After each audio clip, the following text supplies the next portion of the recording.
আসসালামু আলাইকুম। অষ্টম শ্রেণীর গণিত ক্লাসে তোমাদের সবাইকে স্বাগতম। আমরা করতেছি তোমাদের বইয়ের অনুশীলনী ৩ পরিমাপ। আমরা করব ১৬ নম্বর অঙ্ক থেকে। এটা আমাদের ৬ নম্বর ক্লাস। এর আগে আমরা ১৫ নম্বর অঙ্ক পর্যন্ত সমাধান করছি। তো এগুলো তোমরা প্লেলিস্ট থেকে দেখে নিবা। ১৬ নম্বর প্রশ্নটা যদি আমরা দেখি, এখানে বলছে কি ৮০ মিটার দৈর্ঘ্য ও ৬০ মিটার প্রস্থ বিশিষ্ট একটি আয়তাকার বাগানের ভিতরে ৪ মিটার প্রশস্ত একটা পথ আছে। একটা বাগানের ভিতরে ৪ মিটার প্রশস্ত একটা পথ আছে। ঠিক আছে? এখন বলতেছে কি প্রতি বর্গমিটার মানে কত বর্গমিটার? ১ বর্গমিটার। প্রতি বর্গমিটারে ৭.২৫ টাকা দরে ওই পথ বানানোর খরচ কত? তাহলে এখানে আমরা কি করব? আমরা আগে একটু চিত্রটা দেখি। দেখো, মনে করো এটা হচ্ছে আমাদের পুরো অংশটা একটা বাগান। বাগানের পুরা বাগানটার দৈর্ঘ্য হচ্ছে ৮০ মিটার এবং প্রস্থ হচ্ছে ৬০ মিটার। এখন বাগানের মাঝখানে একটা রাস্তা আছে। এই রাস্তাটা আমরা কি করব? বাঁধাই করব। মনে করো এখানে যেভাবে ইট আছে এই রাস্তাটাতে আমরা ইট লাগাবো। ঠিক আছে? তো ইট লাগাতে কত টাকা ব্যয় হয় এটা আমাদের বের করতে হবে। আর এখানে আমাদের একটা তথ্য দেওয়া আছে প্রতি বর্গ কিলোমিটারে কত টাকা ব্যয় হয়। তো এজন্য আমাদের কি বের করতে হবে? এজন্য আমাদের বের করতে হবে আগে এই রাস্তাটার ক্ষেত্রফল কত। এই টোটাল রাস্তাটা কত বর্গ কিলোমিটার সেটা আমরা আগে বের করব। সেটা আমরা আগে বের করে তারপর আমরা বের করে ফেলতে পারবো যে টোটাল কত টাকা খরচ হয় সেটা। তো এই রাস্তার ক্ষেত্রফলটা আমরা কিভাবে বের করব? প্রথম আমরা পুরা মাঠের ক্ষেত্রফলটা বের করব। ঠিক আছে? তারপর আমরা রাস্তা বাদ দিয়ে এই অংশটার ক্ষেত্রফলটা বের করব। সবুজ অংশটার ক্ষেত্রফলটা বের করব। তারপর রাস্তা সহ পুরা মাঠ থেকে বা পুরা বাগান থেকে যদি আমরা এই সবুজ অংশটা যদি বাদ দিয়ে ফেলি তাহলে আমাদের কি চলে আসবে? রাস্তার ক্ষেত্রফলটা চলে আসবে। ঠিক আছে? তো আমরা অঙ্কটা সমাধান করি। প্রথম আমরা লিখব কি দেওয়া আছে পথসহ মানে রাস্তাটা সহ আয়তাকার বাগানের দৈর্ঘ্য ৮০ মিটার এবং প্রস্থ হচ্ছে কত? ৬০ মিটার। তাহলে আমরা এখন কি বের করব? সুতরাং পথসহ আয়তাকার বাগানের ক্ষেত্রফলের সূত্র আমরা জানি কি দৈর্ঘ্য গুণ প্রস্থ। তাহলে এটা হবে ৮০ গুণ ৬০ বর্গমিটার। ঠিক আছে? ৮০ আর ৬০ কে যদি আমরা গুণ দিই তাহলে আমরা পাবো কত? ৪৮০০ বর্গমিটার। এটা হচ্ছে আমাদের পুরা পথসহ মানে রাস্তা সহ পুরা বাগানের ক্ষেত্রফল। এই পুরা বাগানটার ক্ষেত্রফল। ঠিক আছে? এখন আমরা কি বের করব? রাস্তা বাদে। তো এখানে আমাদের দেওয়া আছে কি বাগানের ভিতর চারদিকে রাস্তার বিস্তার ৪ মিটার।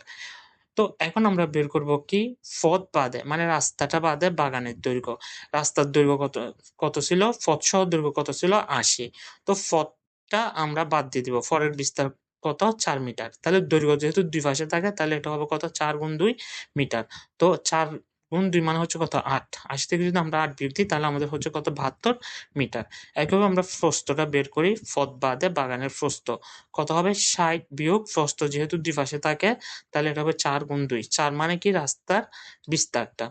তাইলে ৪ দুগুণে ৮, ৬০ থেকে যদি আমরা ৮ বিয়োগ দিই তাহলে হচ্ছে কত? ৫২ মিটার। এখন আমরা বের করব কি সুতরাং পথ বাদে আয়তাকার বাগানের ক্ষেত্রফল। ক্ষেত্রফলের সূত্র কি? দৈর্ঘ্য গুণ প্রস্থ অর্থাৎ ৭২ গুণ ৫২ তাহলে আমাদের আসতেছে কত? ৩৭৪৪ বর্গমিটার। এখন আমরা রাস্তাটার ক্ষেত্রফল বের করি। কিভাবে বের করব? একটা ক্ষেত্রফল থেকে আরেকটা ক্ষেত্রফল বিয়োগ দিব। সুতরাং পথের ক্ষেত্রফল সমান ৪৮০০ বিয়োগ ৩৭৪৪ বর্গমিটার ইকুয়াল আমাদের আসছে কত? ১০৫৬ বর্গমিটার। এখন আমরা রাস্তাটার ক্ষেত্রফল পেয়ে গেলাম। তো আমাদের এখন প্রশ্ন আরেকটা তথ্য দিছে কি প্রতি বর্গমিটার। প্রতি মানে কত? ১। ১ বর্গমিটার পথ বাঁধতে আমাদের খরচ হয় কত টাকা? ৭.২৫ টাকা। ঠিক আছে? সুতরাং আমাদের রাস্তার ক্ষেত্রফল কত আসছিল? ১০৫৬। তাহলে সুতরাং ১০৫৬ বর্গমিটার পথ বাঁধতে আমাদের খরচ হবে ১০৫৬ গুণ ৭.২৫ টাকা। ইকুয়াল হচ্ছে কত? ৭৬৫৬ টাকা। সুতরাং পথ বাঁধতে মোট খরচ হবে কত? ৭৬৫৬ টাকা। এটা হচ্ছে আমাদের উত্তর। ওকে? এখন আমরা যদি ১৭ নম্বর অঙ্কটা দেখি, এটা আমাদের বলছে কি ২.৫ মিটার গভীর বর্গাকৃতির খোলা চৌবাচ্চায় ২৮,৯০০ লিটার পানি ধরে। তারপর এর ভিতরের দিকে সীসার ফাঁদ লাগাতে প্রতি বর্গমিটারে ১২.৫০ টাকা হিসাবে মোট কত টাকা খরচ হবে? ঠিক আছে? এই প্রশ্নটা একটু জটিল টাইপের বলতে পারো। মানে এই অধ্যায়ে যতগুলো অঙ্ক আছে সবগুলা থেকে এই প্রশ্নটা একটু সবচেয়ে বেশি জটিল। সেজন্য এটাই বেশি গুরুত্বপূর্ণ। তো অঙ্কটা আমি কয়েকটা ধাপে তোমাদের করাই দিব এবং তোমরা দেখবা, আশা করি খুব সহজে বুঝতে পারবা এবং কয়েকবার দেখে কাঁধে প্র্যাকটিস করবা। দেখো আমরা একটু ভাগে ভাগে করি অঙ্কটা।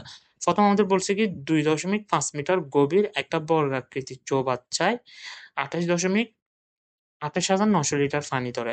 তো 28,900 লিটার পানি ধরে মানে এটা আমাদের বর্গাকার চৌবাচ্চার আয়তনটা দেওয়া আছে এবং বর্গাকার চৌবাচ্চাটা কত মিটার গভীর? 2.5 মিটার গভীর। আমরা যদি একটা চিত্রের মাধ্যমে দেখি, দেখো এটা হচ্ছে আমাদের বর্গাকার চৌবাচ্চা, এটা 2.5 মিটার গভীর। এখানে কত লিটার পানি ধরে বলছে আমাদের? 28,900 লিটার পানি ধরে। তো প্রথম স্টেপে আমরা কি করব? এই পানি থেকে আমরা আয়তনটা বের করে নিই। ঠিক আছে? তো প্রথম আমরা লিখি, আমরা জানি 1000 লিটার সমান 1 ঘনমিটার। মুখস্থ রাখবা এটা। তো আমাদের চৌবাচ্চায় কত লিটার পানি ধরে বলছে? আমাদের বলছে 28,900 লিটার পানি ধরে। তো সুতরাং 28,900 লিটার সমান হবে কত? 28,900 ভাগ 1000 ঘনমিটার। ইকুয়াল কত হয়? ইকুয়াল এটা ভাগ দাও, 28,900 কে 1000 দিয়ে ভাগ দাও, তাহলে তোমাদের আসবে কত? 28.9 ঘনমিটার। এটা হচ্ছে আমাদের আয়তন। ঠিক আছে? প্রথম স্টেপে আমরা কি করব? চৌবাচ্চার আয়তনটা বের করে নিব। এরপর দ্বিতীয় স্টেপে আসো। দ্বিতীয় স্টেপে আমরা কি বের করব? চৌবাচ্চাটার তলের ক্ষেত্রফল, অর্থাৎ চৌবাচ্চাটার তলা যেটা আছে ওইটার ক্ষেত্রফলটা আমরা বের করব। ঠিক আছে? তাহলে আসো, প্রথম আমরা লিখব কি? মনে করি চৌবাচ্চার দৈর্ঘ্য ক মিটার। চৌবাচ্চাটার দৈর্ঘ্য আমরা ক মিটার ধরে নিলাম। তাহলে দেখো আমরা জানি চৌবাচ্চার আয়তন সমান হচ্ছে তলের ক্ষেত্রফল গুণ গভীরতা। এটা একটু মাথায় রাখবা সূত্রটা। চৌবাচ্চার আয়তন ইকুয়াল তলের ক্ষেত্রফল গুণ গভীরতা। ঠিক আছে? এখন দেখো চৌবাচ্চার আয়তন আমরা কত বের করছিলাম? চৌবাচ্চার আয়তন আমরা বের করছি 28.9। আর তলের ক্ষেত্রফল তো আমাদের নাই, এটা আমাদের বের করতে হবে। গুণ গভীরতা হচ্ছে কত? 2.5। এটা আমাদের প্রশ্নে দেওয়া ছিল। ঠিক আছে? এখন দেখো 2.5 এদিকে গুণ অবস্থায় আছে না, সেটা যদি আমরা এই পাশে নিয়ে আসি তাহলে কি হয়ে যাবে? ভাগ হয়ে যাবে। অর্থাৎ 28.9 ভাগ 2.5 ইকুয়াল তলের ক্ষেত্রফল। এখন দেখো 28.9 কে যদি 2.5 দিয়ে ভাগ দাও তাহলে আমরা পাবো কত? 11.56 বর্গমিটার। তাহলে সুতরাং এটা হচ্ছে আমাদের তলের ক্ষেত্রফল। ঠিক আছে? তাহলে তলের ক্ষেত্রফল হচ্ছে কত? 11.56 বর্গমিটার। এখন আমরা ১ নম্বর চিত্রটা আরেকটু দেখি। এখানে আমরা কি, কি পাইলাম? এখানে আমরা এই চৌবাচ্চাটার তল যেটা আছে এটার ক্ষেত্রফল পাইছি। এখন আমাদের কি বের করতে হবে? দেখো এই চৌবাচ্চাটার কিন্তু ৪ পাশ। এটা একটা পাশ, এটা আরেকটা পাশ, এটা আরেকটা পাশ আর এটা আরেকটা পাশ। এখন আমরা এই ৪ টা পাশের ক্ষেত্রফল বের করব। তারপর এই ৪ টা পাশের ক্ষেত্রফল এবং তলের ক্ষেত্রফল, এই ৫ টা জায়গায় আমরা সীসা লাগাবো। ঠিক আছে? তো এই ৫ টা জায়গার ক্ষেত্রফল আমাদের আগে কি করে নিতে হবে? বের করে নিতে হবে। তো এখন আমরা বের করব এই পাশগুলার ক্ষেত্রফল। তো এই পাশগুলার ক্ষেত্রফল বের করার জন্য আমরা আগে চৌবাচ্চার দৈর্ঘ্যটা বের করে নিই। এটার দৈর্ঘ্যটা যদি আমরা বের করতে পারি তাহলে আমরা পাশগুলার ক্ষেত্রফল খুব সহজে বের করে ফেলতে পারবো। দেখো, প্রথম আমরা ধরছিলাম কি? এখানে আমরা ধরে নিছিলাম চৌবাচ্চার দৈর্ঘ্য হচ্ছে ক মিটার এবং এখানে আমরা তলের ক্ষেত্রফল পাইছি কত? 11.56 বর্গমিটার। তো এখানে আমরা লিখতে পারি প্রশ্ন মতে ক স্কয়ার সমান 11.56 বর্গমিটার। এখন ক স্কয়ার আমরা কি জন্য লিখছি? দেখো এখানে আমাদের প্রশ্নে বলা ছিল এটা হচ্ছে একটা বর্গাকার চৌবাচ্চা। তো বর্গাকার ক্ষেত্রের ক্ষেত্রফল আমরা জানি বাহু স্কয়ার। ঠিক আছে? তাহলে এক বাহু যদি ক হয় তাহলে এটার ক্ষেত্রফল হবে কত? ক স্কয়ার। যদি আমরা শুধু তলকে হিসাব করি। তাহলে দেখো ক স্কয়ার সমান 11.56 মানে তলের ক্ষেত্রফলটা। তাহলে ক সমান হবে এই বর্গটা যদি বা এই স্কয়ারটা যদি আমরা ওই পাশে নিয়ে যাই তাহলে এটা কি হয়ে যাবে? রুট হয়ে যাবে। অর্থাৎ 11.56 রুট। এখন 11.56 কে যদি আমরা রুট করি তাহলে 3.4 অর্থাৎ চৌবাচ্চার দৈর্ঘ্য 3.4। এখন এখান থেকে আমরা এক পাশের দৈর্ঘ্য পাইলাম।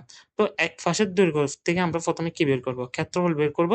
তারপর ৪ পাশের দৈর্ঘ্য বের করে ফেলতে পারবো। দেখো এখন তোমরা লিখবা, সুতরাং চৌবাচ্চার একটি পাশের দৈর্ঘ্যের ক্ষেত্রফল হবে, সূত্রটা কি? এটা একটু মাথায় রাখবা। চৌবাচ্চার দৈর্ঘ্য গুণ গভীরতা। ঠিক আছে? তাহলে দেখো চৌবাচ্চার দৈর্ঘ্য আসছিল আমাদের কত? 3.4 গুণ গভীরতা আমরা কত পাইছিলাম? 2.5 দেওয়া ছিল। তো এখন যদি আমরা গুণ দিই 3.4 গুণ 2.5 তাহলে আমাদের আসছে কত? 8.5 বর্গমিটার। এখন আমরা একটা পাশের, এখানে ৪ টা পাশ আছে না? ৪ টা পাশ থেকে একটা পাশের ক্ষেত্রফল পেয়ে গেলাম। তো এখন আমরা ৪ টা পাশের ক্ষেত্রফল বের করি।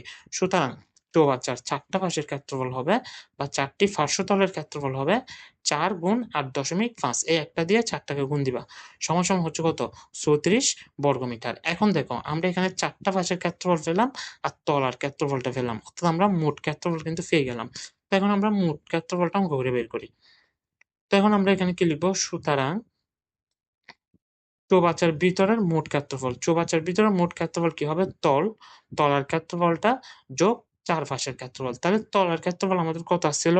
11.56 গুণ চারপাশের ক্ষেত্রফল আমরা কত বের করছি? 34। তাহলে দুটোটা যদি আমরা যোগ করি তাহলে 45.56 বর্গমিটার। এটা হচ্ছে আমাদের চৌবাচ্চার চারপাশ এবং তলের ক্ষেত্রফল। এবং এই অংশটাতে আমরা কি লাগাবো? সীসার ফাঁদ বসাবো। ঠিক আছে? এখন পরবর্তী অংশ আসো। এখন লিখবা তোমরা কি? সীসার ফাঁদ লাগাতে 1 বর্গমিটারে খরচ হয় কত টাকা? 12.50 টাকা। এটা আমাদের প্রশ্নে দেওয়া ছিল। তো সুতরাং আমাদের ফাঁদ লাগাতে হবে কত বর্গমিটারে? 45.56 বর্গমিটারে। তো সুতরাং 45.56 বর্গমিটারে খরচ হয় 45.56 গুণ 12.50 টাকা সমান সমান এই দুইটা যদি তোমরা গুণ দাও তাহলে আমাদের আসবে কত? 569.50 টাকা। এটা হচ্ছে আমাদের উত্তর। ঠিক আছে? আশা করি তোমরা অঙ্কটা বুঝতে পারছো এবং কয়েকবার চর্চা করবা। এখন যদি আমরা 18 নম্বর অঙ্কটা দেখি, এটা আমাদের প্রশ্ন ছিল কি? প্রশ্নটা হচ্ছে কি? একটা ঘরের মেঝে 26 মিটার দৈর্ঘ্য ও 20 মিটার প্রস্থ। অর্থাৎ এটা যদি একটা ঘর হয় তাহলে এটার মেঝে হচ্ছে কত? দৈর্ঘ্য হচ্ছে কত? 26 মিটার। এটা হচ্ছে 26 মিটার আর প্রস্থ হচ্ছে কত? 20 মিটার। ঠিক আছে? তারপর কি বলছে? 4 মিটার দৈর্ঘ্যের ও 2.5 মিটার প্রস্থের কয়টি মাদুর দিয়ে মেঝেটা সম্পূর্ণ ঢাকা যাবে? এখন এই মেঝেতে আমরা কি বসাবো? মাদুর বসাবো। এভাবে এখানে আমরা মাদুর ফাঁদবো। তো একটা মাদুরের দৈর্ঘ্য হচ্ছে কত? মাদুরের দৈর্ঘ্য হচ্ছে 4 মিটার এবং মাদুরের প্রস্থ বলছে কত? 2.5 মিটার। এটা 2.5 মিটার সাপোজ। ঠিক আছে? তো এরকম কয়টা মাদুর দিয়ে আমরা পুরা মেঝেটা ঢাকতে পারবো? এটা আমাদের বের করতে হবে। তো আমরা অঙ্কটা সমাধান করি। প্রথম আমরা গড়ের মেঝের ক্ষেত্রফলটা বের করি। দেখো, এখানে আমাদের দেওয়া আছে কি? গড়ের মেঝের দৈর্ঘ্য 26 মিটার, তারপর এবং গড়ের মেঝের প্রস্থ 20 মিটার। সুতরাং গড়ের মেঝের ক্ষেত্রফল হচ্ছে কি? দৈর্ঘ্য গুণ প্রস্থ, অর্থাৎ 26 গুণ 20 বর্গমিটার। যদি আমরা গুণ দিই তাহলে হচ্ছে কত? 520 বর্গমিটার। ঠিক আছে? এখন মাদুরে আসো। মাদুরের দৈর্ঘ্য হচ্ছে কত? 4 মিটার এবং মাদুরের প্রস্থ হচ্ছে কত? 2.5 মিটার। এগুলো আমাদের দেওয়া আছে। এখন আমরা মাদুরের ক্ষেত্রফল বের করি। দৈর্ঘ্য গুণ প্রস্থ, অর্থাৎ 4 গুণ 2.5 বর্গমিটার। গুণ দাও, গুণ দিলে কত আসতেছে? 10 বর্গমিটার আসতেছে। সুতরাং সম্পূর্ণ মেঝে মাদুর দিয়ে ঢাকতে মোট মাদুর লাগবে এই 520 ভাগ 10 টি।